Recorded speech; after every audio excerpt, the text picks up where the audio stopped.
Welcome back. Now, most midterm elections ended weeks ago, but there's one very important race that's in a runoff that everybody's talking about. The Georgia Senate race between Republican Herschel Walker and current Georgia Senator Raphael Warnock, who is a Democrat. Now, neither candidate got more than 50% of the vote on Election Day, hence this runoff. The candidates are spending the weeks before the December 6th runoff in two very different campaigns. Now, Herschel Walker is on a Evict Warnock tour across Georgia, while the Reverend is traveling the state on a One More Time bus tour. Hi, this is Herschel Walker. I want everyone to get out of the stands, get in this game, because this is the most important election in our lifetime. I'm in a runoff and I need your help. So whatever you can do, get in the game. Are you ready to win this runoff election?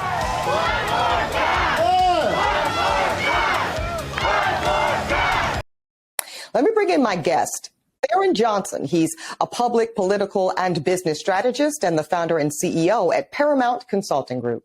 All right, thanks so much for joining us. Now, Tharon, let's just call a spade a spade. These candidates could not be more different. How is the race so close? This is not only the first time in Georgia's history, but this is the first time in U.S. history that you have two African-American men who are running for U.S. Senate.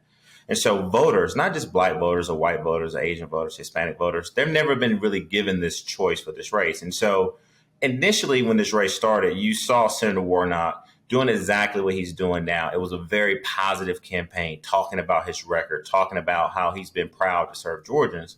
And then Herschel Walker won a primary when he ran against three individuals without a runoff. And just remind people that he didn't even debate in that primary.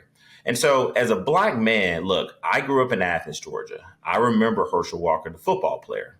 However, I also know Raphael Warnock. I know that for many years that I've been in Atlanta and working with him, that he's been on the front lines when it comes to social justice, registering people to vote, giving people adequate access to health care, and also being the pastor of the most famous African-American church in the world, that being Eboni K Baptist Church.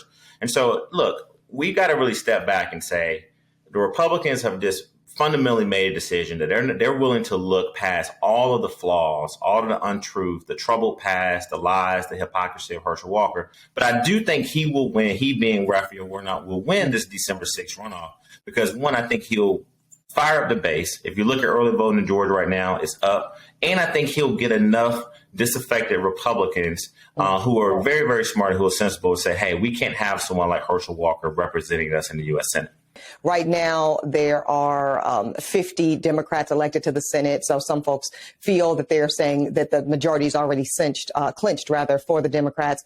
Can you talk a little bit about why this runoff is still important? I address it in the sidebar. I personally don't feel that there is a true majority by the Democrats at this point, but give me your take on that. This race is so important for a few reasons. One, yes, we do have the U.S. Senate. We, being Democrats, still have the power of the U.S. Senate. I believe when Senator Warnock is elected, that will give us another vote. But Eboni, you know this. Look at the average age of our U.S. senators. Most of the women and men that are there are over the ages of 65, some are pushing close to 70. So they may make a decision to retire midway through their term. And I hate for this to happen, but we've seen that, we sometimes have unfortunate deaths. The second reason is that, look, we do have some Democrats that don't always vote the Democratic way. We have a few couple U.S. senators who would tend to actually buck and push back on the Biden. And we can name them. I think we should name them. We're talking about Joe Manchin and Kyrsten Sinema in Arizona. Go ahead, continue. Mm-hmm. That's it. So, Eboni, we got to build up this majority. And so that's why I've been telling Georgia voters, we got to make sure that we get Senator Warnock back in, because when these two U.S. senators that you just mentioned decide to go the other way, we got to make sure we have the votes. And also, a lot of these U.S. senators may retire. Unfortunately, people do sort of have medical conditions, things that happen to them that force them not to serve. And so we need to make sure that we do everything we can to send Senator Warnock back to Washington as Georgia's U.S. Senator. Now, let me ask you this. A judge recently ruled that Georgia counties can allow for Saturday voting, but that ruling is under appeal. So there's some some judicial stuff going on there. Explain what that Saturday voting issue could have in terms of impact on this race. Well, we were looking for something as Democrats to really fire up people. Senator Warnock did an ad. It was a very effective ad. He said, look, I'm going to be in your living rooms. I'm going to be on your television screens. I'm going to be asking you to vote for me if this race goes to a runoff. And so I think both campaigns, the Walker campaign, the Warnock campaign, were very concerned about how they were going to get their base back out to vote.